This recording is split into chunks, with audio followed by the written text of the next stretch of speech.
नमस्कार विद्यार्थी मित्रांनो, ज्ञानसागर स्पर्धा परीक्षा या आपल्या ई लर्निंग प्लॅटफॉर्मवरती आपलं सर्वांचं स्वागत आहे. तर आज आपण लीगल ॲप्टिट्यूड आणि लीगल रिझनिंग जो काही आपल्या LLB CETसाठी महत्त्वाचा पार्ट आहे की जो 30 ते 40 मार्काला या ठिकाणी विचारला जातो आणि यात मुख्य करून भारतीय राज्यघटनेवरती बरेच प्रश्नही विचारले जातात. तर आज जो काही आपला भाग आहे लीगल ॲप्टिट्यूड आणि लीगल रिझनिंगचा, तर हा भाग पहिला आहे. तर या पद्धतीनं आपण एक 10 पार्टमध्ये लीगल ॲप्टिट्यूड आणि लीगल रिझनिंग कव्हर करणार आहोत. तर माझी सगळ्यांना विनंती आहे की आपण हा जे काही लेक्चर आहे आपलं, तर ते जास्तीत जास्त विद्यार्थ्यांपर्यंत पोहोचवा, की जेणेकरून आहे तर विद्यार्थी संख्या वाढेल, तर शिकवायला देखील एक प्रकारे एनर्जी मिळेल आणि त्यांना सबस्क्राईब करायला सांगा आणि शेजारील जो काही बेल आयकन आहे तर ते देखील दाबायला सांगा, की जेणेकरून मला कळेल की किती विद्यार्थी या ठिकाणी आपलं लेक्चर बघताय. ओके. तर चला तर मग आपण स्टार्ट करूया या आजच्या आपल्या सेशनला legal aptitude and legal reasoning, की जो काही भारतीय राज्यघटनेवरती हा बराच पोर्शन हा विचारला जातो. आपण जर सिलेबसचा आढावा घेतला तर आणि त्याच पद्धतीनं मी जे काही लेक्चर अपलोड केलेलं आहे आपल्या चॅनलवरती, की जो प्रिव्हियस इयर क्वेश्चन पेपरचा एक मी लेक्चर अपडेट केलेला आहे आपल्या चॅनलवरती. तर त्यात तुम्ही जर बघितलं आणि त्याही पूर्वीचं एक लेक्चर जर सिलेबस आपण जर बघितला तर त्यात आपल्याला दिसून येईल की स्पष्टपणे जाणवेल की लीगल ॲप्टिट्यूड आणि लीगल रिझनिंगमध्ये काय विचारलं जातं आणि सिलेबसमध्ये काय दिलेलं आहे. तर त्यावरूनच आपण हे पुढील लेक्चर घेणार आहोत, की जेणेकरून हे लेक्चर परीक्षाभिमुख असतील आणि विद्यार्थ्यांसाठी जे काही मार्क मिळवून देणार असेल एक्झाममध्ये. चला तर मग आपण स्टार्ट करूया या आजच्या आपल्या लेक्चरला. तर आज आपण काय करणार आहोत, तर राज्यघटनेची एक ओळख आपण जी आहे तर ती बघणार आहोत, की राज्यघटना म्हणजे काय किंवा ती कशी बनली, त्याच्यात काय काय कंटेंट आहे. ओके. तर हे आज आपण या ठिकाणी बघणार आहोत. तर राज्यघटना म्हणजे काय, तर या ठिकाणी राज्यघटना म्हणजे काय असतं, की ज्यामध्ये शासन तसेच नागरिक आणि शासन यांच्यातील संबंधाची निश्चिती असते आणि वर्णन करणाऱ्या कायद्या व नियमांचा यामध्ये काय असतं, तर समावेश असतो. म्हणजे हे काय आहे, तर एक कायद्याचं पुस्तक आहे. ओके. राज्यघटना म्हणजे कसं, की असा दस्तावेज की ज्यामध्ये शासनाचे स्वरूप तसेच नागरिक आणि शासन यांच्यामधील संबंधाची काय असते, तर यांच्यातील संबंधाची निश्चिती तसेच वर्णन करणाऱ्या कायदा आणि नियमांचा याच्यामध्ये एक समावेश असतो. ओके. तर या पद्धतीनं जे काय आहे, तर राज्यघटनेत काय काय इन्क्लूड असतं, की जसं आपलं कायदे असतील आणि त्या जी काही राज्यघटना आहे तर त्यालाच आपण काय म्हणतो, तर मूलभूत कायदा असं म्हणतो. ओके. त्याला मूलभूत कायदा म्हणायचं कारण काय, तर जे काही आपले इतर कायदे आहे, की जसं सिटिझनशिप ॲक्ट असेल 1955चा, तर तो कशावरून बनला आहे, तर ह्या आपल्या जी काही मूळ राज्यघटना आहे तर त्यावरून इतर कायदे बनलेले आहे. म्हणून आपण याला काय म्हणतो राज्यघटनेला, तर एक मूलभूत कायदा. ओके. तर या पद्धतीने राज्यघटना म्हणजे काय, तर या ठिकाणी आपण बघितलंय आणि याला आपण मूलभूत कायदा का म्हणायचं, तर हे देखील या ठिकाणी बघितलंय. आता राज्यघटनेची जी काही पार्श्वभूमी आहे का, ती कशी बनली, त्याच्यासाठी काय काय प्रयत्न झाले, तिची पार्श्वभूमी किंवा इतिहास काय, तर हे आपण पुढे लेक्चरला बघणार आहोत.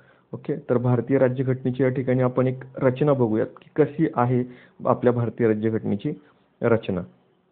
आता 26 जानेवारी 1950 रोजी जी काय आहे, तर ती आपली भारतीय राज्यघटना या ठिकाणी अंमलात आली. ओके. अतिशय महत्त्वाची डेट आहे, एक्झाममध्ये विचारली जाते, की भारतीय राज्यघटना कधी अंमलात आली, तर ती 26 जानेवारी 1950 रोजी भारतीय राज्यघटना ही अंमलात आली. ज्यावेळेस आणि एक खाली मी एक डेट दिली आहे, की दिनांक दिला आहे, की 26 नोव्हेंबर 1949 रोजी घटना आपण काय केली, तर स्वीकृत केली. आता या ठिकाणी आपल्याला दोन्ही प्रश्न विचारले जाण्याची शक्यता आहे. तर प्रश्न व्यवस्थित वाचायचा आहे. आपल्याला घटनेचा अंमल विचारला आहे, की घटना स्वीकृती विचारली. आता स्वीकृती विचारली तर ती 26 नोव्हेंबर 1949 रोजी आणि घटनेचा अंमल केव्हापासून स्टार्ट झाला, तर तो 26 जानेवारी 1950 रोजी. ओके. तर हे दोन्ही याच्यावरती प्रश्न विचारले जाऊ शकतात. तर दोन्ही जे काय आहे तारखा तर ते तुम्ही लक्षात ठेवायच्या आहे. त्यानंतर जे आहे, तर ज्यावेळेस आपण घटनेची स्वीकृती केली आणि घटना अंमलात आली, तर तेव्हा घटनेत एक प्रस्ताविका होती. ओके. आता प्रस्ताविका कशी बनली किंवा काय, तर हे आपण बघणार आहोत. पण एक लक्षात ठेवा, की ज्यावेळेस आपण जर आपलं 1ली ते 10वी याचं एखादं जर मराठीचं पुस्तक आपण उचकलं किंवा इतर इंग्लिशमधलं देखील पुस्तक जर घेतलं, तर त्यात आपण जर बघितलं तर पहिल्या पेजवरती काय असतं, तर प्रस्तावना. ओके. आणि त्याच्यानंतर काय असतात, तर धडे. धडे म्हणजेच काय, तर ते भाग बनवलेले असतात आणि त्याच्यात काहीतरी गोष्टी हे दिलेल्या असतात किंवा इतर काही ज्या प्रत्येक ज्या पाठात काहीतरी सांगितलेलं असतं. तर त्याच पद्धतीनं जे आहे, तर भारतीय राज्यघटना म्हणजे काय, तर हे एक प्रकारचं पुस्तक आहे आणि त्याच्यात पहिलं जे आहे, की जसं मी सांगितलंय तुम्हाला, की जे आपलं क्रमिक पुस्तक आहे, तर त्याचं पहिलं पेज आपण बघितलं तर प्रस्तावना दिसते. त्याच पद्धतीनं भारतीय राज्यघटना ज्यावेळेस आपण बघतो आणि त्याचं जर पहिलं पेज आपण बघितलं, तर त्यात काय दिसेल आपल्याला, प्रस्ताविका. त्यानंतर ज्यावेळेस घटना अंमलात आली, तर तेव्हा घटनेत किती भाग होते, तर 22 भाग होते आणि कलमे किती होती, तर 395 कलमे आणि 8 अनुसूच्या होत्या. ओके. तर आता या ठिकाणी आपण जर बघितलं तर प्रस्ताविका, त्यानंतर प्रस्ताविकाच्या नंतर काय, तर भाग जसे 1, 2, 3, 4, 5 असे 22 भाग होते आणि या भागांमध्ये 395 कलमं. तर काही भाग हे डायरेक्ट कलमे आहेत आणि त्यानंतर जे बघितलं आपण तर 8 अनुसूच्या.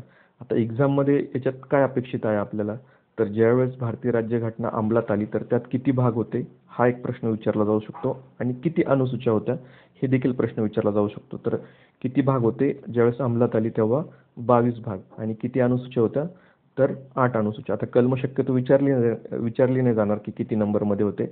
ओके. तर महत्त्वाचं जे काय तर तेवढंच बघायचं आपल्याला आणि सध्या जी काही भारतीय राज्यघटना आहे तर त्याच्यात एक प्रस्ताविका, त्यानंतर जवळ-जवळ 459 कलमे, 25 भाग आणि 12 अनुसूच्या. ओके. तर आता सध्या किती भाग आहे, तर आत्ता असं जर विचारलं तर 25 भाग आहे हे उत्तर द्यायचं. त्यानंतर 12 अनुसूच्या आहे. ओके. तर बिलकुल कन्फ्यूज नाही व्हायचं आहे, की ज्यावेळेस अंमलात आणली तेव्हाची जे भाग जर बघितला आपण तर 22 आणि आत्ता किती झाले तर ते 25. ज्यावेळेस भारतीय राज्यघटना अंमलात आली तेव्हा किती अनुसूच्या होत्या, 8. तर आता सध्या किती अनुसूच्या आहेत, तर त्या 12 अनुसूच्या आहेत. तर अतिशय महत्त्वाचं आहे, सगळ्यांनी नोट डाऊन करायचं. भारतीय राज्यघटनेची जी काही रचना आपण बघतोय तर हे महत्त्वाचं आहे, परीक्षाभिमुख आहे, परीक्षेच्या दृष्टीनं महत्त्वाचं आहे. त्यानंतर जे आहे तर आता मी या ठिकाणी पुढच्या स्लाईडमध्ये एक थोडंसं मोबाईल टिल्ट करून बघा, कारण पेज बसत नव्हतं सॉफ्टवेअरमध्ये त्या.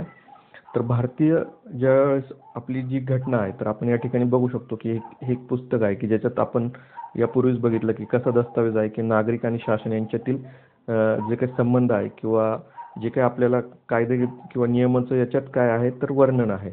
ओके. की नागरिकांमध्ये आणि शासनामध्ये काय पद्धतीचे नियम असावे, कसे कायदे असावे, तर याचं वर्णन करणारं हे काय आहे तर एक बुक आहे. ओके. एक पुस्तक आहे. आता या पुस्तकात काय आहे तर एक प्रस्ताविका आहे. आता प्रस्ताविका, आता भारतीय राज्यघटनेचं हे जे बुक आहे, तर आता आपण एखादं पुस्तक जर घेतलं, कन्सिडर केलं, तर त्याला एक लेखक असतो. ओके. तर तशाच पद्धतीनं जी काही एक संविधान सभा होती. ओके. या संविधान सभेत एक वेगवेगळ्या समित्या होत्या. ओके. आणि वेगवेगळ्या समित्यांचे वेगवेगळे जे काय आहे तर ते अध्यक्ष होते. जसे की ड्राफ्टिंग कमिटीचे अध्यक्ष डॉक्टर बाबासाहेब आंबेडकर होते.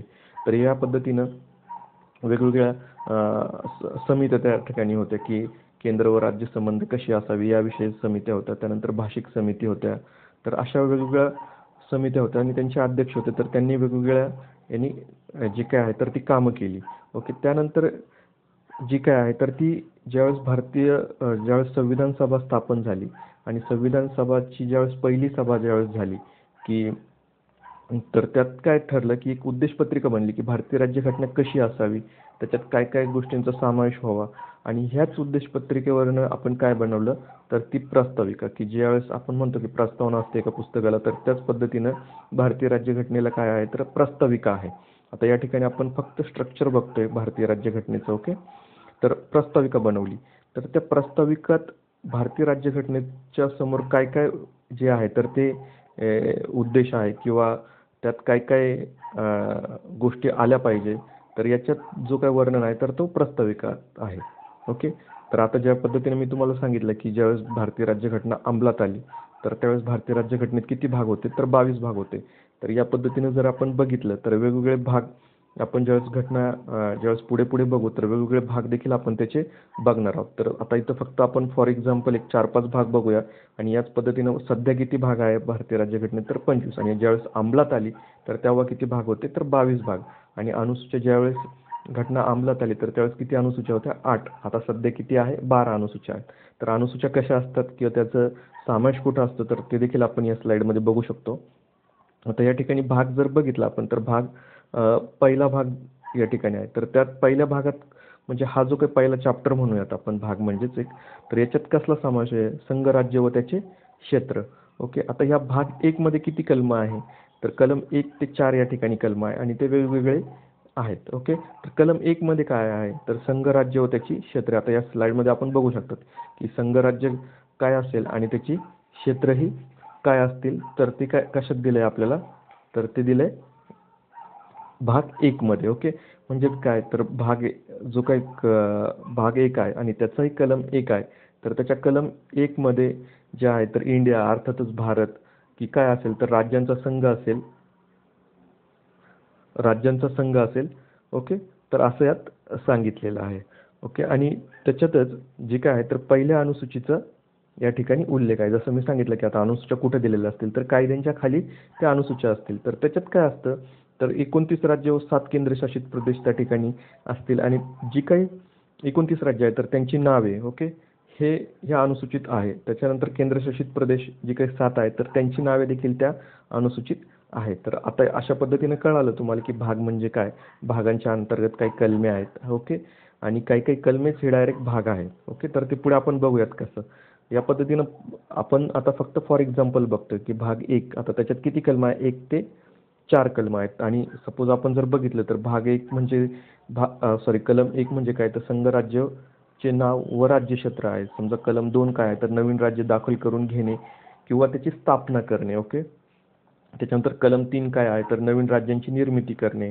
ओके. आणि कलम 4 काय आहे, तर जे काही आता नवीन राज्यांची आपण निर्मिती केली तर ते जे काय आहे तर घटनादुरुस्ती समजण्यात येणार नाही असं. आता घटनादुरुस्ती काय, तर हे आपण पुढे बघणार आहोत. घटनादुरुस्तीचा भाग कितवा आहे तर हा देखील बघणार आहोत. त्याच्या अंतर्गत किती पद्धतीने घटनादुरुस्ती करता येते तर ते देखील आपण बघणार आहोत डिटेल्समध्ये. तर सध्या आपण फक्त एक स्ट्रक्चर बघतोय भारतीय राज्यघटनेचा. त्यानंतर भाग 2. आता भाग 2 मध्ये काय आहे, तर नागरिक तत्व, की एखादा व्यक्ती हा भारताचा नागरिक कसा, म्हणजे कोणत्या पद्धतीनं तो भारताचा नागरिक हा असू शकतो. तर हे जे काय आहे तर ते कशात दिलंय, तर भाग 2 मध्ये. आणि भाग 2 मध्ये किती कलम आहेत, तर 5 ते 11 कलम जी आहेत तर ती भाग 2 मध्ये आहे. जसं की आता समजा आपण बघितलं तर कलम 5 नंबरचं काय म्हणतं, तर घटनेच्या प्रारंभीचे नागरिकत्व. ज्यावेळेस म्हणजे घटना आपली जी काही स्टार्ट झाली, म्हणजे कधीपासून स्टार्ट झाली, तर 26 जानेवारी 1950 रोजी. तर तेव्हा तर तिच्या भारताचे जे काही राज्यक्षेत्र आहे तर त्याच्यात कोण कोण जन्मलं होतं, तर तो प्रारंभीचा या ठिकाणी नागरिकत्व किंवा नागरिक असेल. ओके. तर अशा या पद्धतीने कलम 5 ते 11 जे आहे तर ते भाग 2 मध्ये आहे. तर आता बऱ्याचदा एक्झाममध्ये आपल्याला असंही विचारलं जातं की भाग 1 कशाच्या संदर्भात आहे किंवा भाग 2 कशाच्या संदर्भात आहे. तर आता आपण एक 3-4 बघितले तर अशा पद्धतीने 22 भाग या ठिकाणी होती आणि आता ती किती झाली, तर 25. तर जी काही महत्त्वाची आहे आपल्या परीक्षेच्या दृष्टीने आपण तीच भाग बघणार आहोत आणि त्याच्या अंतर्गत जी काही कलमं आहे तर ती बघणार आहोत की जी आपल्याला लीगल ॲप्टिट्यूड आणि लीगल रिझनिंगमध्ये हे विचारले जातात. आता 30 ते 40 मार्क या ठिकाणी लीगल ॲप्टिट्यूड अँड रिझनिंगला आहे. तर तुम्ही विचार करा किती महत्त्वाचा हा टॉपिक आहे. त्यानंतर भाग 3 जे आहे तर त्यात काय आहे, तर मूलभूत हक्क. आता मूलभूत हक्क जे आहे तर त्याची कलमं किती आहे, कुठपासून स्टार्ट होतात, तर कलम 12 ते कलम 35 पर्यंत काय दिलेले आहे, तर मूलभूत. आता हा जो आहे तर हा घटनेतला अतिशय महत्त्वाचा पार्ट आहे की भाग 3 मूलभूत हक्क, ज्यालाच इंग्रजीत आपण फंडामेंटल राईट्स असं देखील म्हणतो.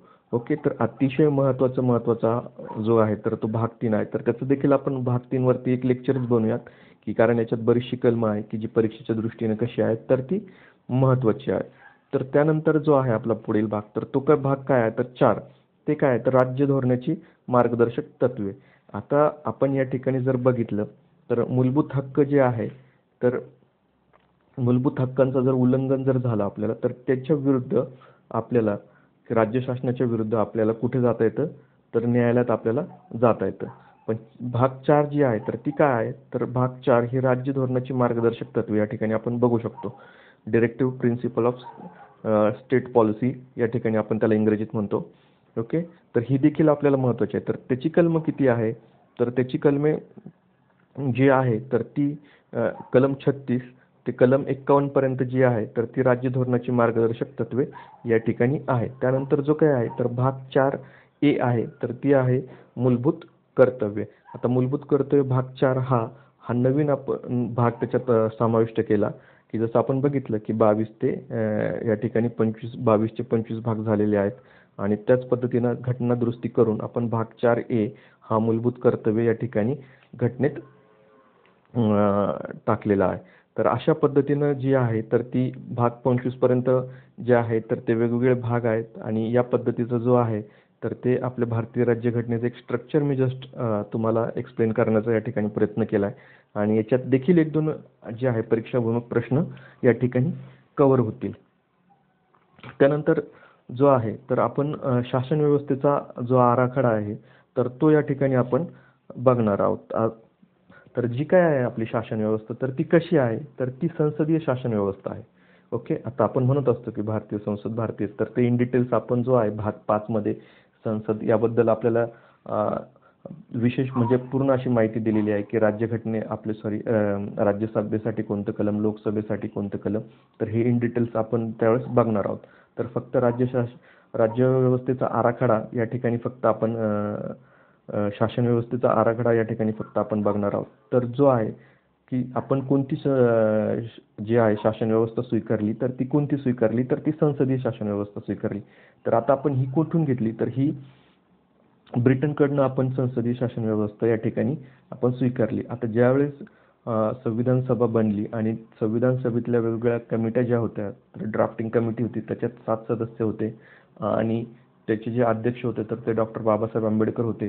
तर ह्या ज्या ड्राफ्टिंग कमिटीनी आणि इतर ज्या समित्या आहेत तर त्यांनी जवळजवळ 60 देशांच्या घटना या ठिकाणी अभ्यासल्या. किती? 60 देशांच्या. आणि त्यानंतर त्यातला जो काही बेस्ट कंटेंट होता इतर देशांच्या राज्यघटनेचा तर तो आपल्या भारतीय राज्यघटनेत या ठिकाणी घेतलेला आहे. आणि जो काही संसदीय शासन व्यवस्था हा जो काही भाग आहे आपला तर तो आपण ब्रिटनकडनं घेतलेला आहे. तर प्रश्न असाही विचारला जातो की आपण किती देशांच्या घटनांचा अभ्यास करून आपली भारतीय राज्यघटनेत त्या जे काही 60 देशांचा भाग घेतला आहे. ओके. त्याच्यानंतर जे काय आहे तर संसदीय शासन व्यवस्थेत कसं असतं की राष्ट्राध्यक्ष जो असतो तर तो कसा असतो तर तो नामधारी असतो. नामधारी हा कार्यप्रमुख, तो नामधारी कार्यप्रमुख असतो आणि पंतप्रधान हा कसा असतो तर खरं वास्तव कार्यकारी प्रमुख असतो. आता आपण जर बघितलं तर आपलं जो काही संसदीय शासन व्यवस्थेत सगळे जे काही कारभार आहे तर ते कोणाच्या नावाने चालतात तर ते राष्ट्राध्यक्षांच्या नावाने चालतात. पण त्यांची जी काही निर्णय जो घेणारा असतो तर तो खरा कोण असतो तर तो असतो पंतप्रधान. आता ह्या ज्या गोष्टी आहेत तर थोड्याशा किचकट वाटतील पण ज्यावेळेस आपण इन डिटेलमध्ये जाऊ तर त्यावेळेस तुम्हाला ते कळेल की ज्यावेळेस आपण भाग 5 जो बघणार आहोत की संसद म्हणून आहे तर त्यात तुम्हाला ह्या गोष्टी क्लिअर होतील की जसं पंतप्रधानांनी किंवा त्यांच्या मंत्रिमंडळाने एखादा घेतलेला निर्णय हा राष्ट्राध्यक्ष म्हणजेच राष्ट्रपती यांच्यावरती कसं असतं तर तो बंधनकारक असतो. आता तर कोणतं कलम आणि त्याच्यासाठी आपण भारतीय राज्यघटनेत काय तरतूद केली किंवा काय अमेंडमेंट किंवा घटना दुरुस्ती केली तर हे आपण त्यावेळेस बघू. फक्त आता याच्यात आपल्याला महत्त्वाचं काय आहे तर आपली जी काही शासन व्यवस्था आहे तर ती कशी आहे तर संसदीय शासन व्यवस्था आहे. ती कुठून घेतली तर ती ब्रिटनवरून आपण घेतली. याच्यात जे राष्ट्राध्यक्ष आहे तर ते कसे आहे आपले तर ते नामधारी कार्यप्रमुख आहे आणि पंतप्रधान आपले कसे आहे तर ते खरे आणि वास्तववादी कार्यप्रमुख आहे. तर हे या ठिकाणी आपल्याला फक्त महत्त्वाचं आहे. त्यानंतर आता कोणती शासन व्यवस्था जर असेल तर त्याची प्रमुख 3 अंगे असतात. आता ती कोणती अंगे असतात तर एक म्हणजे कार्यकारी मंडळ. ओके. त्यानंतर दुसरं म्हणजे काय तर कायदेकारी मंडळ. ओके. आणि तिसरं म्हणजे काय तर न्याय व्यवस्था. आता जे कार्यकारी मंडळ आहे तर त्यालाच आपण काय म्हणतो तर एक्झिक्युटिव्ह. ओके. इंग्रजीत सांगतोय. त्यानंतर जो काही कायदेकारी मंडळ आहे तर त्याला आपण लेजिस्लेचर म्हणतो. तर यांचं काम काय असतं तर ते कायदे बनवणे. ओके. आणि या कायद्यांची अंमलबजावणी करण्याचं काम कोणाचं असतं तर ते असतं कार्यकारी मंडळाचं. ओके. एखादं जर कायद्याचं पालन वगैरे होत नसेल किंवा तर ते बघण्याचं किंवा जे काही कायदे नवीन बनवले कायदे मंडळाने तर ते आपल्या भारतीय राज्यघटनेचं उल्लंघन करतात किंवा नाही हे पडताळून बघायचं काम कोणाचं आहे तर ते आपल्या न्यायव्यवस्थेचं आहे. आता न्यायव्यवस्था ही पूर्णपणे वेगळी आहे आपल्या कार्यकारी आणि कायदेकारी मंडळापासून. ती त्यांचा हस्तक्षेप न्यायालयात होत नाही किंवा न्यायालयाचा हस्तक्षेप कार्यकारी आणि कायदेकारी मंडळात होत नाही. आता याला आपण जर बघितलं तर कलम 50 नुसार जी न्यायव्यवस्था आहे तर ती आपली कायदेकारी आणि कार्यकारी मंडळापासून वेगळी आहे. लक्षात ठेवायचं कलम 50 अन्वये. ओके. जी भारतीय राज्यघटनेचं कलम 50 आहे तर त्यानुसार. तर शासन व्यवस्थेची 3 प्रमुख अंगे कळाली तर पुढे बघूयात आपण. तर आता ही जे काय आहे तर आपली जी शासन व्यवस्था आहे तर ती कशी आहे तर संघ शासन व्यवस्था आहे. ओके. तर याच्यात जो काय आता आपण बघितलं की शासन व्यवस्थेची जी 3 प्रमुख अंगे आहेत. तर त्याच्यात आपण कार्यकारी मंडळ. आता कार्यकारी मंडळामध्ये कोण येतं? तर यामध्ये कोण येतं? राष्ट्रपती येतात, उपराष्ट्रपती येतात, पंतप्रधान येतात, मंत्रिमंडळ येतं आणि महान्यायवादी येतं. ओके. त्यानंतर कायदेमंडळ. आता कायदेमंडळात काय असतं? तर कायदेमंडळ म्हणजे संसद असते. आता संसद म्हणजे आता संघ शासन व्यवस्था आणि राज्य शासन व्यवस्था. ओके. संघ शासन व्यवस्था कुठे काम करते? तर ही केंद्रात आणि राज्य शासन व्यवस्था कुठे काम करते? तर ती राज्यात. ओके. तर कायदेमंडळाच्या अंतर्गत काय काय येतं आपण ते बघत होतो. तर यात काय काय काय येतं? तर कायदेमंडळ म्हणजेच काय आपली? तर ती संसद. त्यात काय कोण कोण असतं? तर राष्ट्रपती, राज्यसभा आणि लोकसभा यात जे कोणी येतं तर ते कशात असतं? तर ते कायदेमंडळमध्ये असतात. त्यानंतर न्यायमंडळ. आता न्यायमंडळ मध्ये ही जी आहे तर ही टोटली आपली सेपरेट विंग आहेत आणि ती कशाने सेपरेट केली आपण? तर कलम 50 अंतर्गत. ओके. तर यात कोण कोण असतं? सर्वोच्च न्यायालय, उच्च न्यायालय, कनिष्ठ न्यायालय. ओके. तर न्यायमंडळात जे संघ शासनाची न्यायव्यवस्था आहे तर ती आणि ही एकात्मक स्वरूपाची आहे. ओके. की जसं मी तुम्हाला सांगितलं की संघ शासन हे केंद्रात काम करतं आणि जे आहे तर राज्य शासन व्यवस्था ही राज्यात काम करते. ओके. तर त्यांचं काम करायचं जो काही आहे तर ते वेगवेगळं असू शकतं. पण सर्वोच्च न्यायालयात असं आहे का? तर नाही. ओके. सर्वोच्च न्यायालय, त्यांच्या खाली उच्च न्यायालय, उच्च न्यायालयांच्या खाली कनिष्ठ न्यायव्यवस्था. ओके. आता या ठिकाणी कार्यकारी मंडळ आणि कायदे मंडळ. तर या ठिकाणी आपल्याला प्रश्न फक्त काय विचारला जाण्याची शक्यता आहे, की महान्यायवादी जे आहेत, की भारताचे महान्यायवादी, तर हे कशात येतात? कायदे मंडळात येतात की कार्यकारी मंडळात येतात? तर प्रत्येकाने लक्षात ठेवायचं आहे, तर ते कशात येतात? महान्यायवादी हे कार्यकारी मंडळामध्ये म्हणजे एक्झिक्युटिव्हमध्ये येतात ते. आणि त्यानंतर जे आहे, तर कायदे मंडळात कोण कोण येतं आपलं? तर राष्ट्रपती, राज्यसभा आणि लोकसभा ही जी काय आहे तर ही कायदे मंडळात येतात. तर महत्त्वाचं आहे. त्याच पद्धतीनं राज्य शासन व्यवस्था देखील असते. तर कार्यकारी मंडळात कोण असतं? राज्यपाल असतं, मुख्यमंत्री असतं, त्यांचं मंत्रिमंडळ असतं आणि महाधिवक्ता असतं. ओके. त्यानंतर कायदे मंडळात कोण असतं? तर कायदे मंडळालाच आपण विधानमंडळ म्हणतो. त्याच्यात राज्यपाल असतात, विधानसभा असते आणि विधान परिषद असते. आणि न्यायमंडळ. आता राज्य शासन व्यवस्था असल्यामुळे उच्च न्यायालय आणि त्याच्या खाली कनिष्ठ न्याय व्यवस्था. ओके. तर या पद्धतीनं आपण संघराज्य शासन व्यवस्था आणि राज्य शासन व्यवस्था या ठिकाणी बघितलंय. तर निश्चितपणे तुम्हाला जो काही आपण फक्त भारतीय राज्यघटनेचं स्ट्रक्चर बघितलं, तर यातनं सुद्धा 1-2 प्रश्न परीक्षेला येऊ शकतात. तर त्याच दृष्टीने आपण बघितले. तर पुढे आपण जे आहे तर वेगवेगळे भाग जे परीक्षेच्या दृष्टीने आपल्याला महत्त्वाचे आहे आणि जी महत्त्वाची कलमं आहेत तर ती आपण या ठिकाणी पुढील भागात बघणार आहोत. तर निश्चितपणाने तुम्हाला हे लेक्चर आवडलं असेल तर लाईक करा. आपल्या आणखीन काही सजेशन असतील तर त्या कमेंट बॉक्समध्ये मला कळवा आणि हे जे काही आपलं लेक्चर आहे, हे जे काही आपलं चॅनल आहे ज्ञानसागर स्पर्धा परीक्षा, तर त्याला सबस्क्राईब करा. त्याच्या शेजारील बेल आयकन दाबायला विसरू नका. जेव्हाही मी नवीन व्हिडिओ अपलोड करेन तर त्याचं नोटिफिकेशन तुमच्यापर्यंत पोहोचेल. धन्यवाद.